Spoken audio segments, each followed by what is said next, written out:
Wanted to make a video, journal entry, whatever you want to call it, about this particular problem that I'm dealing with in my life. And it's been a problem my whole life with a lot of people, and some people are a lot worse at it. I've talked about how I'm going to explain the problem in other videos, but I kind of want to make a different point. Um, like I worked in this park where I live, and um, the reason I'm doing this again is because I'm kind of dealing with the same situation again in my life. And but anyways, I worked in this park where I live, and um, I worked here. I don't know, a year plus, and um, this guy started, and when he started, I just kind of felt the way things were, and um, how they were probably going to be, and at that point, my boss told me, he's like, listen, you take charge and you tell him what to do, and you take control of the situation. You've been here longer. You you need to do that, and I guess need to do that. And um, I said, okay. I mean, but what I did is my view of it is at this park where I live, it's a maintenance job. It's trimming bushes, putting doggy bags in the poop stations for the dogs. It's fixing the dock if it breaks loose. It's or needs a repair, if a dock needs a repair. It's lots of stuff. It's mowing. It's blowing the streets. Um, but my thing is like, I don't understand why it's hard for someone to just walk up and, like, if you grabbed a tool last time you did something, grab a different tool this time. So it's fair, and you both get a different thing to do the next time you do the same thing. And, like, it's like I didn't understand why I needed to be like telling this guy what to do. And um and like, things played out and months went by, and it was so stupid. It was like him telling me where to turn when I was driving the golf cart. And it kind of got to the point where I didn't even really want to drive anymore. And and you know he'd try and push work off on me, and, like, you know like one of the first things we did was is trim some bushes by the water pump and tank. And we get over there, me and this guy. And it's like there's this one job. It's the most difficult job. And and like, I had already felt the vibe of, like, I'm gonna be doing what he doesn't want to do. And like, it was the hardest thing. It was this trimmer with a long arm.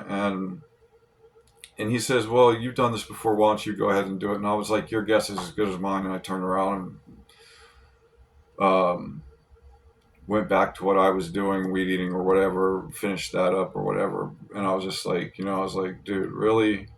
I'm like, fuck. And I didn't say that to him. What I said was, your guess is as good as mine. And I went back to what I was doing. I was like, I'm not even like, but as time went on, it got more and more stupid. And it got to the point where he just wanted to blatantly lie about situations that happened when no one else was around. It kind of all started with um, a breaker. And we didn't know what the situation was. But I said, if it was a certain way, we needed to take care of it. and we were in the office, and he just got shitty with me, and at that point, like the 6 months or however long it was, we had been working together, and I could had kind of just been dealing with the bullshit. Um, I just kind of looked at him and said, like, I said, I don't talk to you like that or whatever, and you have no right to talk to me, something like that. And then after that, man, time went by, and we were driving, getting some wood to deliver to someone who lives in the park, some firewood from the fire stack. And um, we're normally we drive around down around the campground, get all the leaves, and go and dump it. And we had been trying to find better ways of getting rid of it quicker and stuff like that. And like so, like Mark or this guy would play this game with like throwing things back and forth about what do you want me to do, what are you doing, what's going on, and we're driving around down there picking up the leaves, and and we're supposed to get this guy this wood, and literally like we're right there by the wood pile. There wasn't many leaves, and I just decided, because we had been pushing him over the edge of the bank by the wood pile occasionally. I went over there, backed the trailer up, and he's like, he gets out, he's like, "What are you doing?" You know, with his lips pierced, and I'm like, I'm like, we're right here. We can just get the wood, go over there, drop it off, push the leaves off here, and go do the next thing. And I went and grabbed the rake out of the trailer or to start raking the leaves off the trailer, and and he kind of grabs the rake at the same time and does this, while I'm grabbing my rake, and I'm just like, motherfucker, dude. And I said to him, I was like, look, Mark, you ain't always got to be in charge of everything, and you're a vendor, I'm a vendor, we're equals here, like, what's your problem? It's more efficient to just do it here. If we would have done it the other way, the way that this guy liked to do it, what would have happened was is we would have dropped the leaf, we would have finished picking up the leaves, and the wood pile is right there, and the guy's house is right here, like, it's there, right there. And what we would have done was drove all the way to the back of the park, opened up a gate, drove down the road, opened up another gate, gone back to this pit, and pushed the little damn leaves off. And that would have been like probably 15, 20 minutes more than what needed to be done, and around 15. And I just basically like cut that whole freaking 15 minutes or whatever off, and he didn't like that. And that was after he got disrespectful with me, what I said a second ago. And then there's this other situation where Mark, our boss, was sick, and Mark came in, and we had not been getting along at that point, um and he says to me, "You can listen to me, or you can go home." And I said something like, "This is me and him in the maintenance office by ourselves after we haven't been getting along." And he says, "You can listen to me." He talked for or sat there for a minute, and he's like, "Well, you can listen to me, or you can go home." And I was like, "Well, what needs to be done?" And he's like, "We need to trim bushes and do this other thing." And I was like, "So, like, why did you just say that I need to listen to you or go home when there's these two stupid little things that neither one of us need to be told to do, what to do with?" So I say something about it, and and he says, I didn't say that. I don't remember. Whatever the hell it was. Just like he said with the rakes, he didn't remember shaking it. Whatever the situation was. There's so much shit, it gets confusing. So, so like, you know, I told boss, and he's like, I didn't tell him, this is, you know, I tell people, he's the boss is like, I tell people what to do and da da da. And then this other time, so or the boss tells me, I want you to get on the riding lawnmower, and I want you to start doing the riding lawnmower. And I'm like, all right. And you see, my thing is about really like getting on the riding lawnmower. It is the really the biggest reason is because if I get on it, I'm gonna get attitude from Mark, or I'm gonna be dealing with some bullshit from Mark at some time, somehow, some way, whatever it is. I'm gonna get some shit. So I just kind of like avoid the whole situation. That's one like the biggest reason. But um, so like I guess Mike was off doing something, and Mark asked me, he's like, "What do you want to do?" And I was like, or he asked me once, and I was like, I'm sitting there like thinking to myself, yes, the boss told me he wanted me to get on the riding lawnmower and do it. And I'm sitting there thinking, I really don't want to deal with Mark's shit. And he asked me, and I say, I'll do the riding lawnmower, and you can do the push mower and weed eater. And and he walks away. He gets off the cart, walks away, like walks for in the second for garage, walks back and comes out. He says, "All right, I'll do the riding lawnmower and you do the weed eater and the push lawnmower." You know what? I told Mike that shit. I told the boss that shit, and he's like, "You know what? He told me that you said that you wanted to do the weed eating and the push mower." And I was like, "No, dude." I told him I would do the riding lawnmower, and he'd do the weed eating and the push mower, and he came back and said that shit. And like, after the aggression thing, I started wearing this around. It's a repurposed phone, wear around my neck. And you know,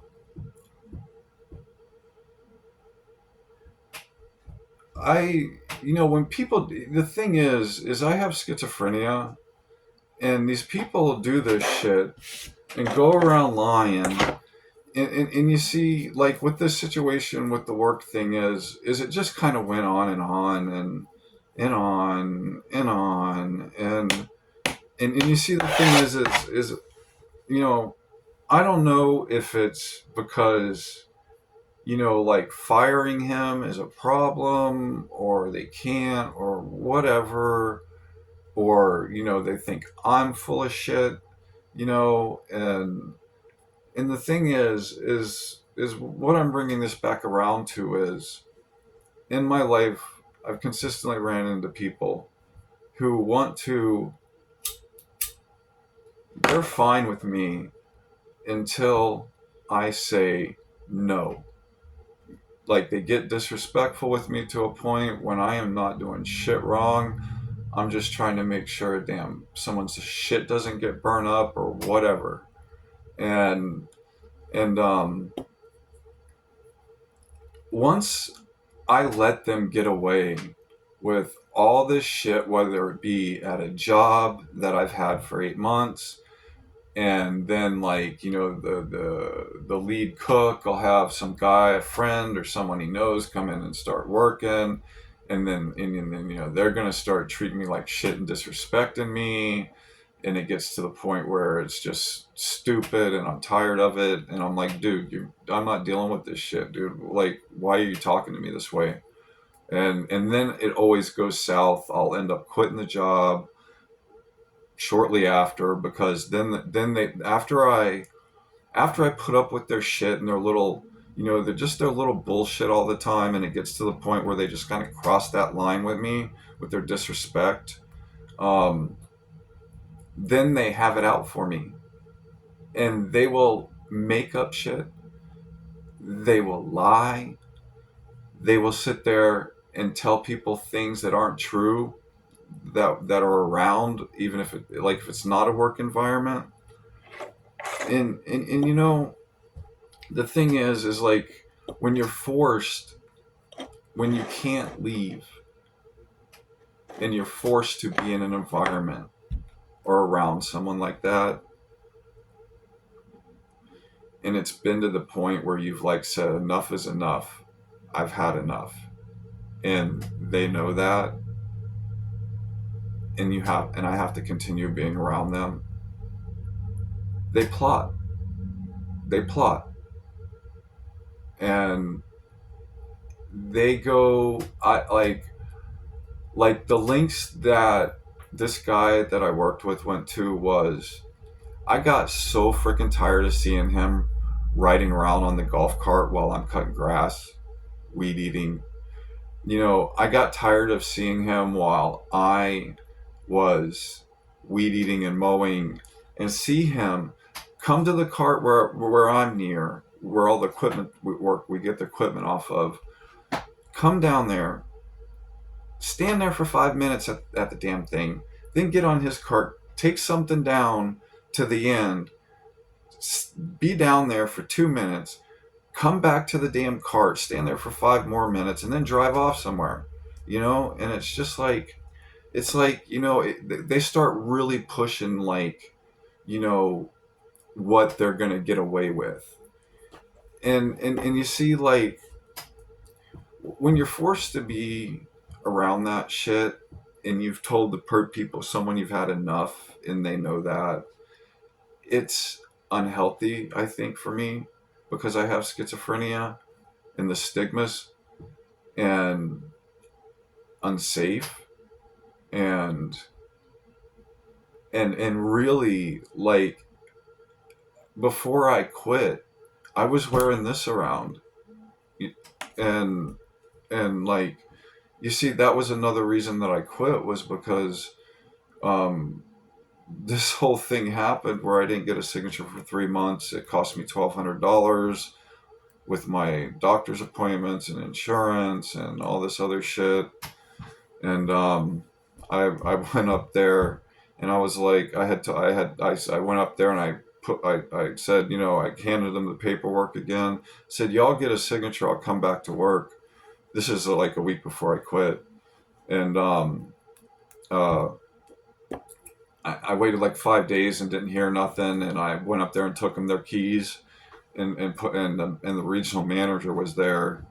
And I just walked in, put the keys on the desk. I was like, if y'all get my signature, I'll come back to work. And she was like, what the? And I explained to her, and she took care of stuff.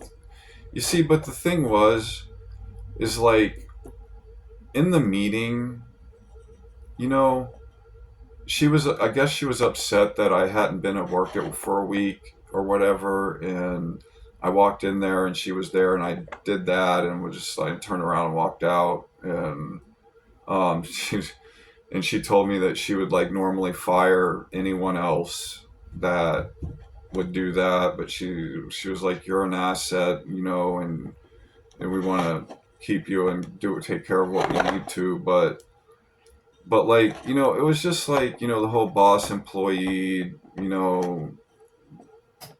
uh and I didn't really like it. And the biggest thing was, she said I couldn't wear my camera anymore. And I was just like, you know what? I I've already been shot by a BB gun working here. It messed me up. My leg has issues now. It was low by the bottom part where my ankle is, kinda, and going up inclines now it's messed up. And um but the guy that was doing that shit and not having my camera, and, like, it's just like, I got shot with a BB gun, and I've suffered a lot of consequences for that. And because of the bullshit drama around here, I didn't want to let him win, so I went to work, and I was limping, and I was messed up, and I just didn't want to let him win. And it happened on a Friday, so I had 2 days to heal, but I was jacked up. Oh, oh my god. And so, like, between Mark, I mean, that guy that I worked with, and not being able to, like, have my camera anymore, I just kind of was like, I'm done.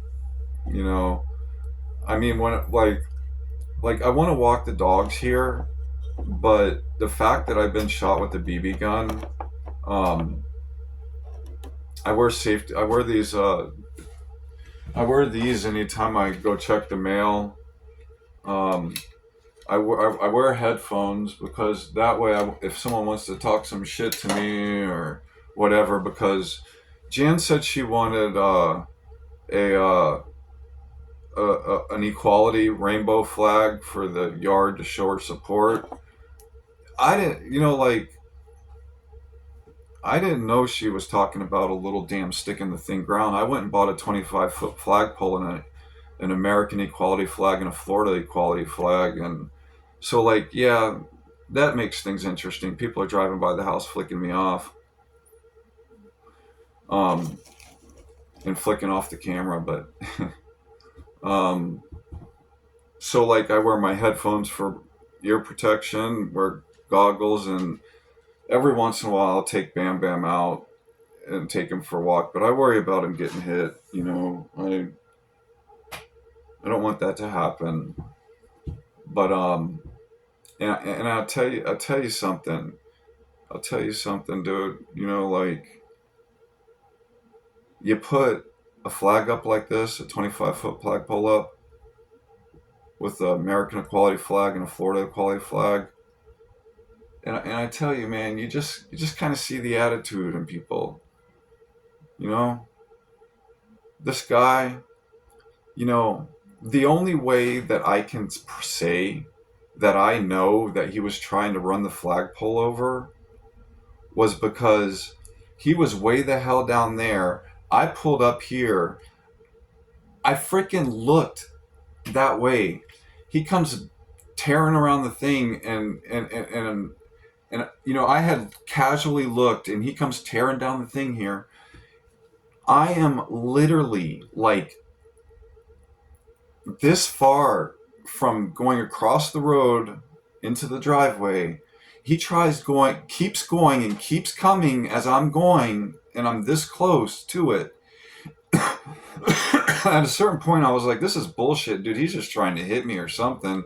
And I just kept driving in the damn driveway because I was this far away from being in it. And he tried going through the yard and I think he was going to try and go through the yard and run the damn flagpole over. After that, I freaking put the camera up and I'm recording now. Got it recording now. But, it's just people are fucking insane. You know? I mean, and I'm consistently dealing with this problem throughout my life. It's just different variations. Or you don't give someone what they want, or,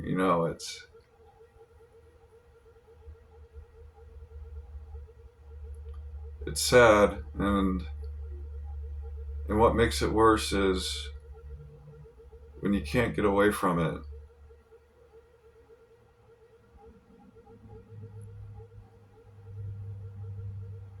For, like,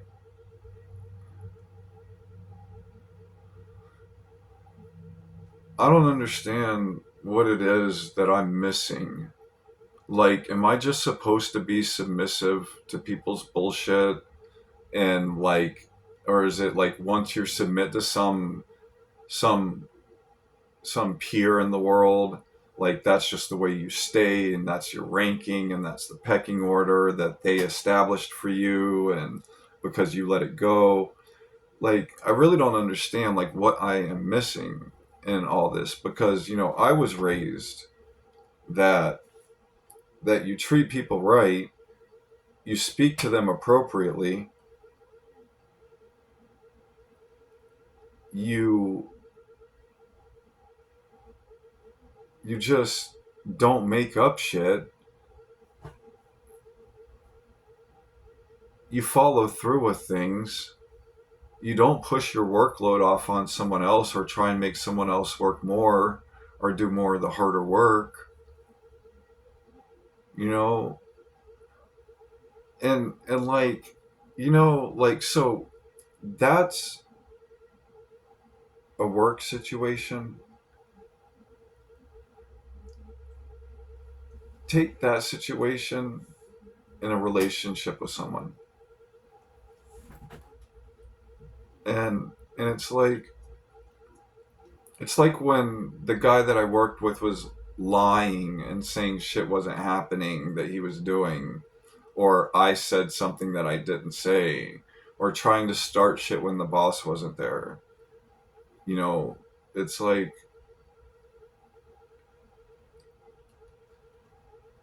I mean, being deprived of sleep is horrible. It's awful.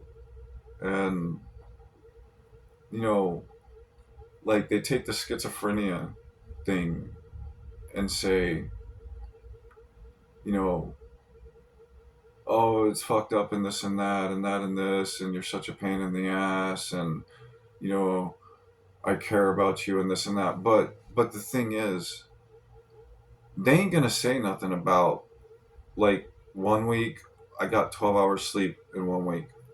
1 week, 12 hours sleep, had to work. And that was just 1 week, and that was the worst week, and that's the week I remember. And you know, it's like they want to sit there and like like tell you that, you know, you,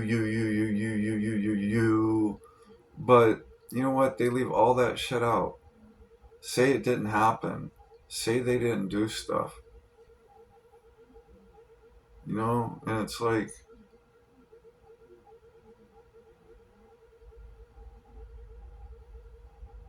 you know, I I love Jan, I care about her,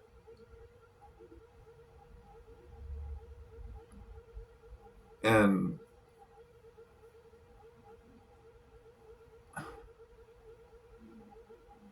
I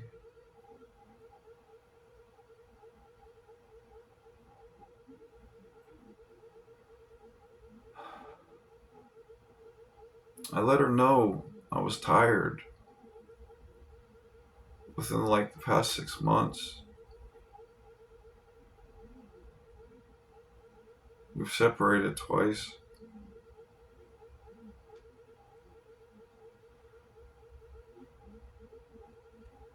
After she tried to kill herself with antifreeze, our relationship changed.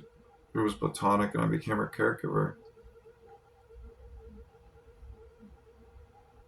You know, like, is it that I'm just supposed to sit there and listen to what people want to tell me, or you know, say, you know, and like, you see, like, I'm tired of people saying it's me, you know, and say other shit didn't happen that they did. and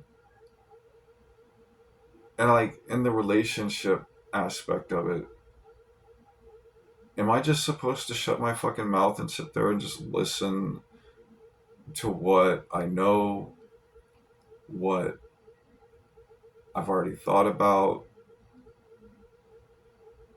and let them make it talk to me like it was all me?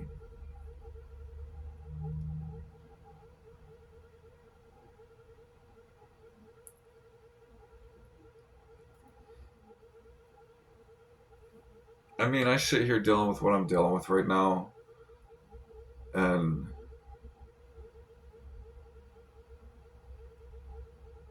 screaming at me all day. She like,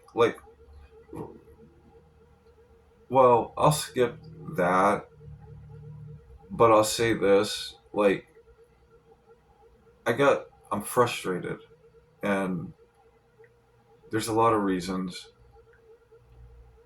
And for like 2 weeks now, well, the police were here like a week ago, but um, her threatening to kill herself or saying whatever, and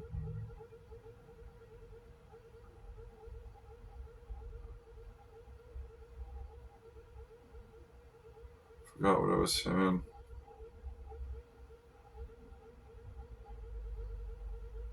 She's got her shit together now.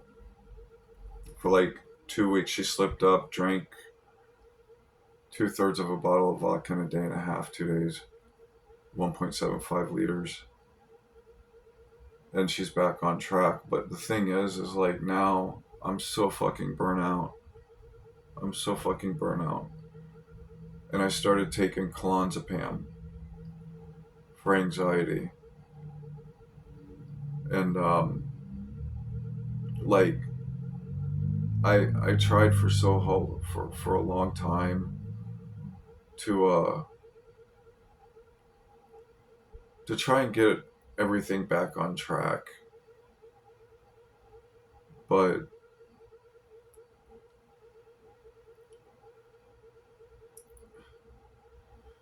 the screaming and all day and everything was, I can't function in that.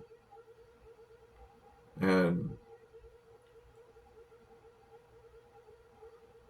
but like now I genuinely think that she is trying, and now I'm a fucking wreck. I'm a complete wreck. And the clonazepam, like, uh, I'm sleeping more at the moment, or it's just, and I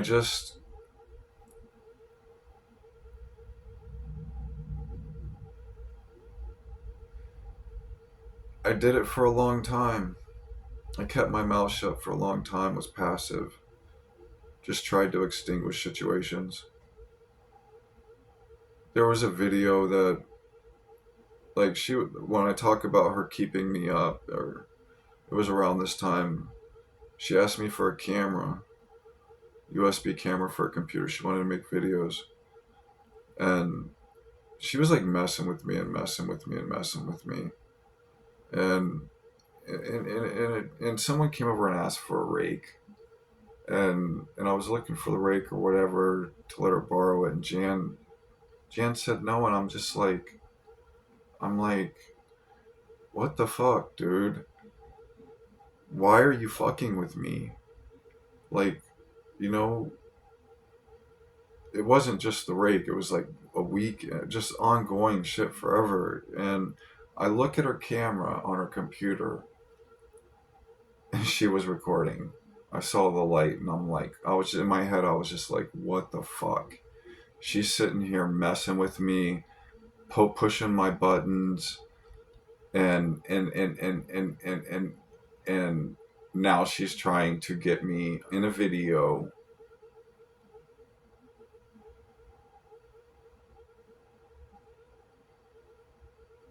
Being upset and frustrated with her drinking and breaking my stuff, the cops ending up at the house, whatever it all was going on then. Me quitting jobs because I can't get the sleep I need, or you know, and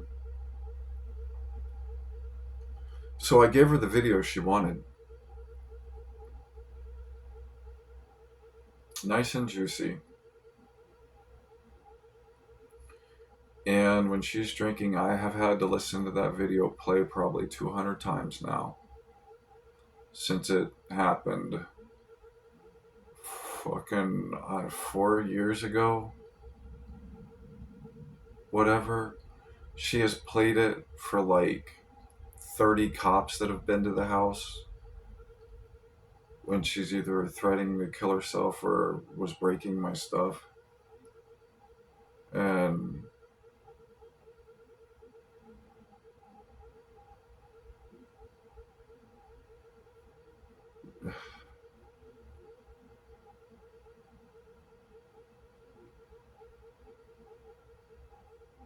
I just, I was passive for so long. When that video, when she was trying to record me and I gave her what she wanted,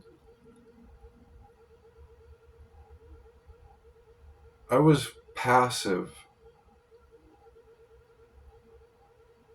for the most part, um, up until about like 6 months ago when I moved back in here, I was living in a trailer in the campground. I was working here. I was paying my lot rent. When I first moved out, I was paying this lot rent, her lot rent, and she started paying some of it later on. I quit. I wasn't working out at the job, so I quit it, came back here, and just to like, because I just can't take all this fucking negativity anymore. But kind of shortly after that, dude, like I couldn't take the yelling and like her like drinking all the time and being upset. It kills me, dude. Listen, like I was 32 and she was 52 when we got together, and like 6 7 years after we got together, you know, she drank the antifreeze and she put on 30 40 years age. She looked like she was 90 years old. It was before she got out of the hospital, and our relationship became platonic. And like I try and do the right thing. Like she said, if you want, you can go to a bar and do whatever. I just don't want to hear about it. Just come home to me. And I said, don't start no shit. I'm not interested in doing that. And please don't suggest it again. And like, like, besides whatever other reasons I don't want to do that, like the first thing that comes to my mind is she needs to feel secure. She doesn't need to think that I'm going out doing this and that, and her security or our lives and me coming home to her could make her not feel right, feel good about the situation. Like, I just, what I never should have done was to say something to her about her drinking. That was it. That was our first argument ever. And we've been fighting ever since.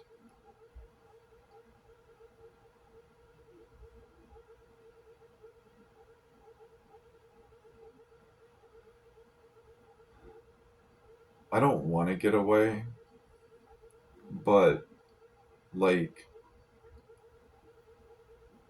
it's so stressful.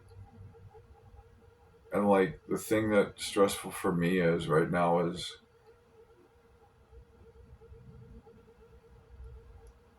it's kind of like one of those things, you're cool until you're not cool with shit, and you say something, and then and like what really didn't help was is when Trump during the Trump Biden debate, I just was gonna drink, and I don't drink. I really don't drink ever, like once a year, if that. And during the Biden Trump debate, I drank, and that kind of like really wasn't helpful for me, um, because we were fighting, and I had kind of reached that point past where I let her know like I'm not cool with this life I'm living anymore.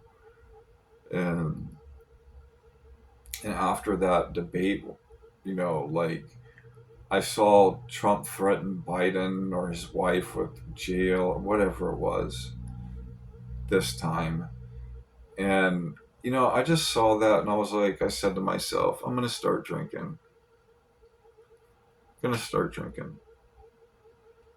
I think at this point I need to drink. I should try and alter my state. So I dabbled with alcohol since then.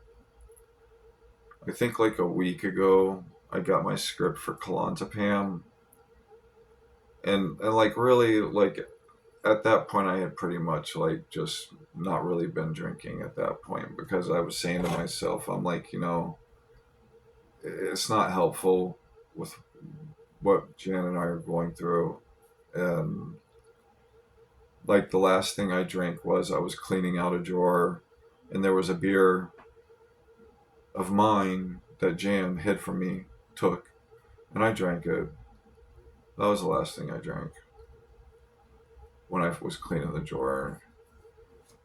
Yeah, I don't think I'm gonna buy any more alcohol. It just I don't it's like if you want to say something when you're not drinking and you never drink, just smoke weed, hemp in my case. Um, and you start drinking and you start saying shit like stuff you thought about forever, and you just thought it would be a mean thing to say, and you like sit there and drink and say that shit.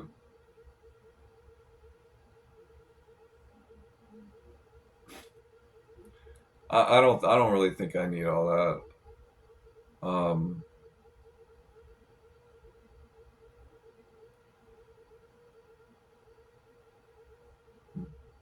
drinking drinking with Jan was interesting. Um, she was calling me a bitch, and like at one point, like drinking, I was like, no, it's Mr. Bitch to you. So when she was drinking, and recently, not recently, well, a while before this, she stopped and kind of get doing better. Every time she would call me a bitch, I would not be like, nah, it's Mr. Bitch. I was drinking too at that time. Like, I would be like, no, it's Mr. Bitch to you. And she'd be like, Mr. Bitch. It was different. It was weird. I mean, like, I guess you could say, like,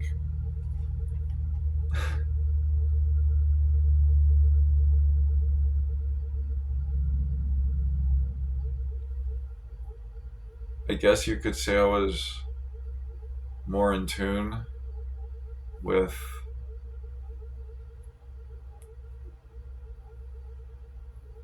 yeah, I don't know. But yeah, that was,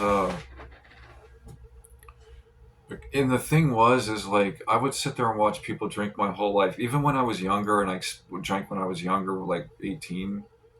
Um, uh, um, everybody else, man, they looked like they just liked drinking the shit, and I was just couldn't stand the taste, the smell. Um, but I did it. I mean, I can't be around a bunch of people if you're not drinking that are drinking, and but when you get to the point where you're like, I'm going to drink during this debate, and something is said in that debate, and as soon as it's said in your head, you go, wow, I think I'm just going to start drinking at this point. Um,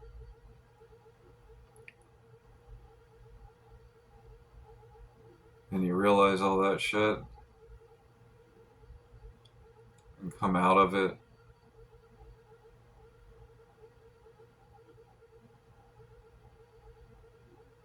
Alcohol is just, it is what it is. And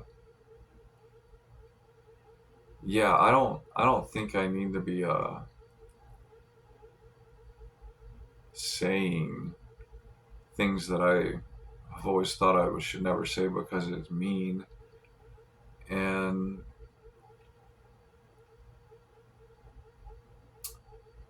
yeah, I'm just gonna stay away from that.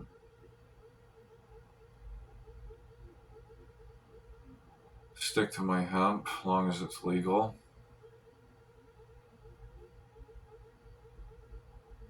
And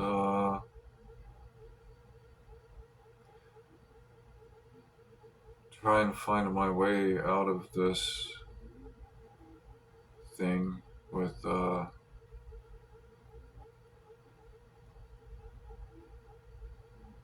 understanding like what I'm doing wrong. Oh yeah, and I'm allowed to drink with my medication. My doctor said I was. Nurse practitioner told me I could. His words exactly were, I know y'all can't stop at one or two, so think about that.